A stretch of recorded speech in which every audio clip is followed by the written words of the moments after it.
IDPL యొక్క పుణ్యమా అని దాంట్లో నుంచి కొంతమంది నేర్చుకొని బయటకు వచ్చి డాక్టర్ అంజిరెడ్డి కూడా ఐడిపిఎల్ ఎంప్లాయ్ బయటకు వచ్చి వాళ్ళు స్వయంగా పెట్టి చాలా విస్తరించారు.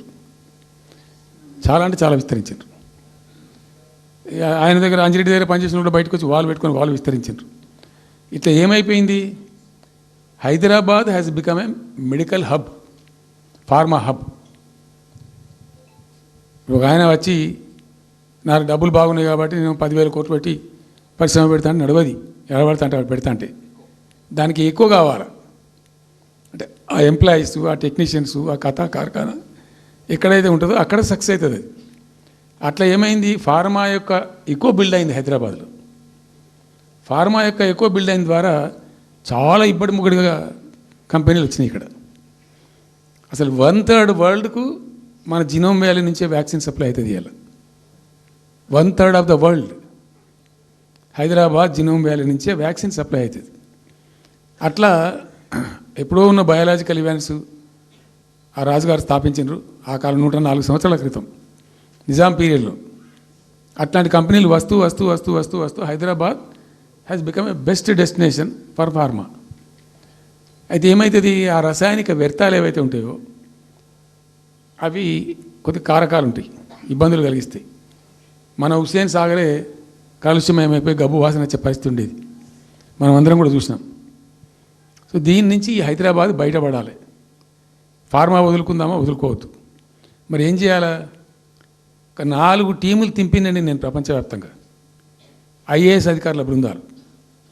శాంతికుమార్ గారు అని చెప్పి ఆమె చీఫ్ సెక్రటరీ కూడా రిటైర్ అయింది. ఆమె అప్పుడు హెల్త్ సెక్రటరీగా ఉండే కొంతకాలం. ఆమె నాయకత్వంలో పంపించాం, చాలా దేశాలకు పంపినాం. మరి తిరిగి రండి. ఇప్పుడు ఏమైంది, మందులు లేని ప్రపంచాన్ని ఊహించలేం. మందులు కావాల్సిందే. మందులు తయారు చేసే సందర్భంలో తప్పకుండా కొంత వేస్టేజ్ ఉంటుంది.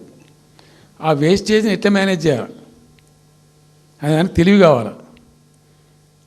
సింపుల్ ఎగ్జాంపుల్ చెప్పండి, మన ఇంట్లో కిచెన్లో కూడా డైలీ వేస్ట్ ఉంటుంది, కానీ చాలా నీట్గా పెట్టుకుంటాం మనం దాన్ని.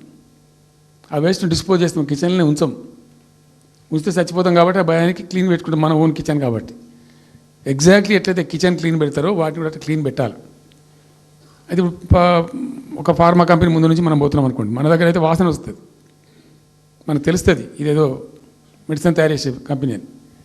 వేరే దేశాలలో అట్లా లేదు, యూరోప్లో లేదు, యూఎస్లో లేదు, చాలా దేశాల్లో లేదు, చైనాలో లేదు. అసలు గొట్టం నుంచి పొగరాదు. సో మనం మాత్రం టెక్నాలజీ మనం పెట్టుకోలేమా, పెద్ద ఇష్యూ అని చెప్పి ఐఏఎస్ అధికారుల బృందాలను తింపిన నేను అనేక దేశాలకు తింపి పంపించి, హైదరాబాద్లో ఫార్మా ఉంది కాబట్టి హైదరాబాద్ యొక్క లార్జర్ ఇంట్రెస్ట్లో ఫ్యూచర్ దృష్ట్యా ఫార్మాను కాపాడుకోవాలి, ఆ ఎక్కువ పోనీయద్దు, ప్లస్ ఈ కాలుష్య భారం నుంచి ప్రజలను రక్షించుకోవాలి. ఎట్లా అంటే జెడ్ఎల్బి అని వచ్చింది, జీరో లిక్విడ్ బేస్ అని. ఆ డిశ్చార్జ్ ఏదైతుంటుందో దాన్ని మొత్తం జీరో లిక్విడ్ చేస్తారు. ఇంకా కాలుష్యం కాదు, ఏం చెడిపోదు, వీళ్ళకి ఇబ్బంది ఉండదు. అది ఇంటర్నేషనల్ లెవెల్లో సక్సెస్ఫుల్గా ఉంది, సక్సెస్ఫుల్గా జరుగుతుంది. ఇప్పుడు అమెరికాలో ఉన్నాయి చాలా కంపెనీలు, యూరోప్లో ఉన్నాయి, ఇంకా చాలా చోట్ల ఉన్నాయి. అవసరం, ప్రతి దేశానికి అవసరమే. అయితే మనం ఆ సిస్టమ్ పెట్టుకోవచ్చు కదా అని చెప్పి ఒక ఫార్మా యూనివర్సిటీ కూడా పెడదాం దానిలో అని చెప్పి ఫార్మా ఇండస్ట్రీ తెచ్చినాం.